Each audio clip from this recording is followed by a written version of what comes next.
खवारिज के खात्मे से तरक्की के सफर में तेजी आएगी। दहशतगर्दी खत्म हो चुकी थी, सब जानते हैं इस फितने ने दोबारा सर कैसे उठाया। इससे बड़ी मुल्क दुश्मनी क्या हो सकती है। हुकूमत और इदारे एक ही कश्ती के सवार हैं। IMF से मुआहिदे के लिए मिलकर काम किया। मैं और आर्मी चीफ दोस्त ममालिक के पास गए, तब जाकर $5 अरब का गैप पूरा हुआ। वज़ीर आज़म शहबाज शरीफ का हुकूमत का 1 साल मुकम्मल होने पर काबीना के खसूसी इजलास से खिताब। कहा 1 साल में अपोजिशन कोई झूठा स्कैंडल भी सामने ना ला सकी। आज महंगाई 1.6% और शरह सूद 12% पर आ गई। जादू टूने से नहीं, सिर्फ मेहनत से आगे बढ़ेंगे। हम 9 मई के हिस्सेदार नहीं, 28 मई के अलम बरदार है। गालम गलोच के जहर को खत्म करने का वक्त आ गया। एक दूसरे की टांगे ना खींचें, सब मिलकर काम करें। नफरत और एहतजाज की सियासत को दफन करना चाहिए। पिछले 1 साल हमने कई दरिया अबूर किए, डिफॉल्ट से निकल चुके, अब मौशी तरक्की का वक्त है। भारत ऑस्ट्रेलिया को हराकर चैंपियंस ट्रॉफी के फाइनल में पहुंच गया। दुबई में खेले गए सेमीफाइनल में कैंगरूज को 4 विकेटों से शिकस्त। 84 रन की मैच विनिंग इनिंग्स खेलने पर Virat Kohli player of the match करार। ऑस्ट्रेलियाई टीम पहले खेलते हुए 49.3 ओवर्स में 264 रन पर ढेर हो गई। कप्तान स्टीव स्मिथ 73 रन बनाकर नुमाया रहे। एलेक्स कैरी ने 61, ट्रेविस हेड ने 39 रन की इनिंग्स खेली। भारतीय बॉलर मोहम्मद शामी ने 3, वरुण चक्रवर्ती और जडेजा ने 2 विकेटें उड़ाई। भारत की जीत के साथ ही फाइनल का वेन्यू तब्दील। चैंपियंस ट्रॉफी का फाइनल पाकिस्तान में नहीं खेला जाएगा। दूसरा सेमीफाइनल जीतने वाली टीम 9 मार्च को दुबई में भारत से मुकाबला करेगी।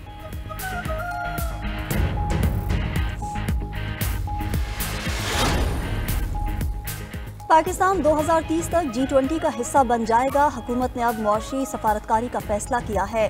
पाकिस्तान आज आलमी दुनिया में अहम किरदार अदा कर रहा है। नायब वज़ीर आज़म इसहाक डार का हुकूमत का 1 साल मुकम्मल होने पर मुनक़िदा तकरीब से खिताब। वज़ीर ख़ज़ाना मोहम्मद औरंगज़ेब ने कहा कि आलमी मालियाती इदारों का पाकिस्तान पर एतमाद बहाल हो गया। स्टॉक मार्केट के कारोबार में 1 साल में 71% इजाफा हुआ। वज़ीर तवानाई अवैस लगारी ने कहा कि हुकूमत आइंदा बिजली नहीं खरीदेगी। दरामदी कोयले के बजाय मकामी ज़राए से बिजली पैदा की जाएगी। वज़ीर दिफा ख्वाजा आसिफ बोले, PTI ने मुल्क में इंतशार फैलाया। हम हर किस्म की दहशतगर्दी का मुकाबला कर रहे हैं। वफाकी वज़ीर एहसन इकबाल ने कहा कि 2018 में तरक्की का सफ़र ना रोका जाता तो आज बड़ी मैशत होती। वफाकी काबीना में शामिल वज़रा को आज नए कलमदान मिलने का इम्कान। मुसद्दिक मलिक पेट्रोलियम के बजाय माहौलियात के वजीर होंगे। ज़रा के मुताबिक अली परवेज़ मलिक को वज़ीर पेट्रोलियम बनाए जाने का इम्कान। कैसर अहमद शेख को मैरीटाइम अफेयर्स के बजाय बैनुल-सूबाई राबिता की वजारत मिलेगी। डॉक्टर तारिक फजल चौधरी मैरीटाइम अफेयर्स के वजीर होंगे। मजहबी उमूर के वजीर सरदार यूसुफ होंगे। मुस्तफ़ा कमाल को साइंस और टेक्नोलॉजी की वजारत सौंपी जाएगी। मोइन वट्टू को नेशनल फूड एंड सिक्योरिटी का वजीर बनाए जाने का इम्कान। बैरिस्टर अकील मलिक को वज़ीर ममलकत बराए कानून और इंसाफ मुकर्रर किया जाएगा। तलाल चौधरी वज़ीर ममलकत दाखिला के फ़राइज़ सर अंजाम देंगे। काबीना डिवीजन की तरफ से आज नोटिफिकेशन जारी किए जाने का इम्कान।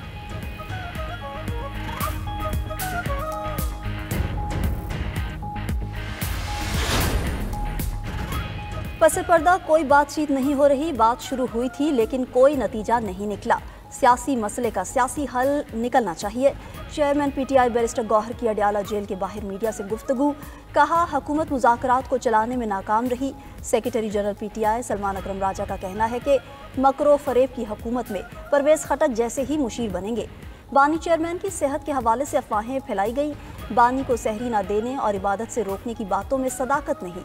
ऑपोजिशन इत्तेहाद के हवाले से बातचीत हुई है। मौलाना की इज्जत करते हैं, चाहते हैं वो इस इत्तेहाद में शामिल हो। बैरिस्टर सैफ ने गैर जिम्मेदाराना बयान दिया। शेख वकास अकरम को कहा है कि उनसे पूछें ये बयान देने की जरूरत क्यों पेश आई।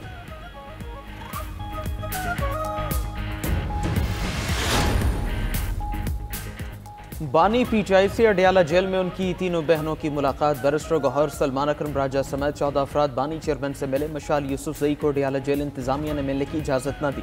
बुशरा बीबी की भी बानी PTI और रहनुमाओं से मुलाकात कराई गई। मुलाकात के बाद मीडिया से गुफ्तगू में अलीमा खान बोली, बानी PTI बिल्कुल सेहतमंद और खुश लग रहे थे। बानी के कान में कोई तकलीफ नहीं, ना उन्हें कोई और बीमारी है। ज़ाती मॉलेज की बानी चेयरमैन से मुलाकात नहीं करवाई जा रही। बानी ने कहा है जो मर्जी कर लें, डील नहीं करूंगा। बानी PTI को अरबाब नियाज स्टेडियम का नाम तब्दील करने की बात पसंद नहीं आई। उन्होंने कहा स्टेडियम का नाम दोबारा अरबाब नियाज रखा जाए।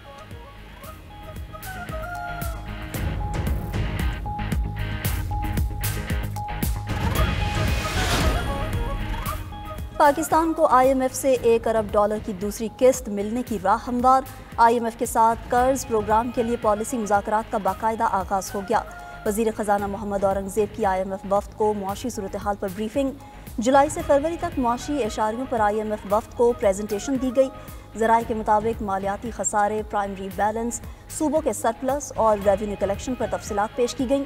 वफ्द को ब्रीफिंग में बताया गया कि जुलाई से दिसंबर मालियाती खसारा 1537 अरब रुपए रिकॉर्ड किया गया। IMF मिशन और हुकूमत के दरमियान मुज़ाकरात 15 मार्च तक जारी रहेंगे।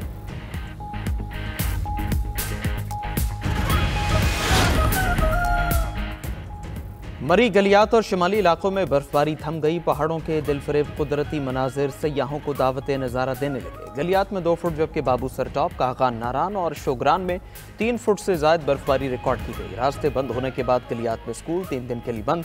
मलिका कोसार मरी में 1 फुट बर्फ रिकॉर्ड की गई। रास्तों की बंदिश पर ठंडियानी में सयाह फंस कर रह गए। गिलगित बल्तिस्तान और कश्मीर की बालाई वादियों में बर्फबारी से राबिता सड़कें बंद। इस्लामाबाद में बारिश के बाद मारगला की पहाड़ियों का हुस्न निखर गया।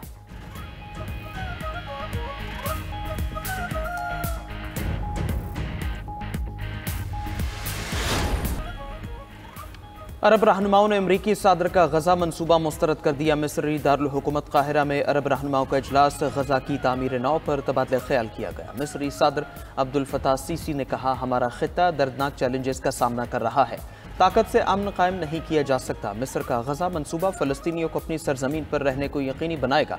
शाह बहरीन हमद बिन ईसा अल खलीफा ने कहा, फ़लस्तीनी अवाम की जबरी बेदखली को मुस्तरद करते हैं। सेक्रेटरी जनरल अक़वाम मुत्तहिदा एंटोनियो गुतेरेस ने कहा, इंसानी इमदाद पर कोई समझौता नहीं किया जा सकता।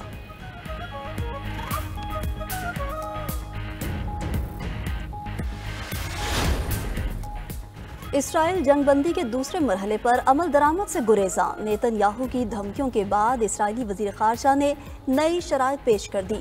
कहा, इसराइल गजा को हथियारों से पाक करने और मग़वियों की वापसी की शर्त पर जंगबंदी के दूसरे मरहले का आगाज़ कर सकता है। हमास ने इसराइली वज़ीर ख़ारजा की शराइत को मुस्तरद कर दिया। फ़लस्तीनी मुज़ाहमती तंजीम का कहना है कि हथियार फ़लस्तीनी मुज़ाहमती गिरोहों के लिए सुर्ख लकीर है और इन पर कोई समझौता नहीं होगा।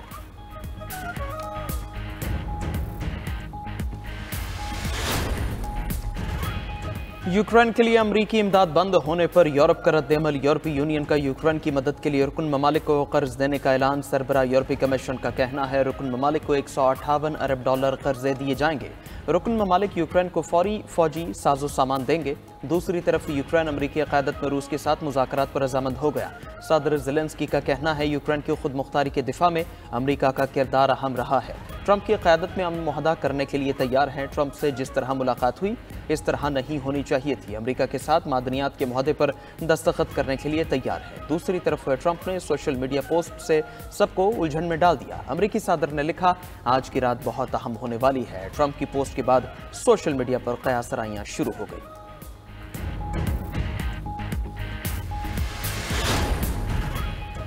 कनाडा का अमरीकी अशिया पर 25% टैरिफ लगाने का ऐलान। कैनेडियन वज़ीर आज़म जस्टिन ट्रूडो की ओटावा में न्यूज़ कॉन्फ्रेंस। कहा, अमरीकी अशिया पर $155 अरब मालियत का टैरिफ आयद होगा। $30 अरब मालियत की अमरीकी अशिया पर फौरी तौर पर टैरिफ नाफिज होगा। अमरीका ने कनाडा पर बिला जवाज़ महसूलात आयद किए हैं। हम शाइस्ता हैं लेकिन लड़ाई से पीछे नहीं हटेंगे। अमरीका ने अपने करीबी दोस्त के खिलाफ तजारती जंग शुरू की है। ट्रंप व्लादिमीर पुतिन को खुश कर रहे हैं। इसका मतलब बताएं। कनाडा वर्ल्ड ट्रेड ऑर्गेनाइजेशन में दरख्वास्त भी दायर करेगा।